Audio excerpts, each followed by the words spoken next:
اس کے گھر والے تو ملک الموت علیہ السلام جو ہے وہ آتے ہیں اور کہتے ہیں میں نے نہ اس کا رزق کم کیا ہے اور نہ وقت کم کیا ہے، اور میں اس گھر میں تب تک آؤں گا جب تک ایک بھی سانس لینے والا باقی۔ کتابوں میں لکھا ہے رونے والے اگر جان جائے، مرنے والے پر رونے والے جان جائیں، اس کے ساتھ کیا بیتی ہے، کیا بیت چکی ہے، اس کو چھوڑ دیں، خود پر رونا شروع کر دیں، کیوں وہ نکل چکا ہے ان معاملات سے اور ہم نے ابھی گزرنا ہے ان معاملات سے۔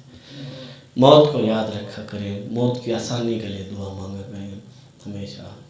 رضا کی تکالیف جو ہے بہت شدید ہے، اب ہمارے پاس لفظ ہی نہیں ہے اس کو بیان کرنے کے لیے۔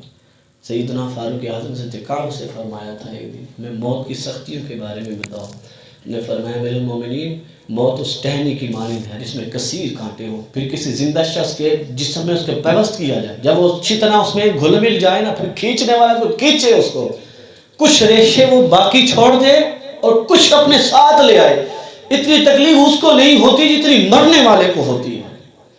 سیدنا فاروق اعظم نے خود فرمائش کر کے موت کی تکالیف سنی ہے، خود فرمائش کر کے سنی ہے۔ یہ گناہگاروں کا حال ہے، نیکوں کا حال ایسا کوئی نہیں، یہ بھی بتانا ضروری ہے۔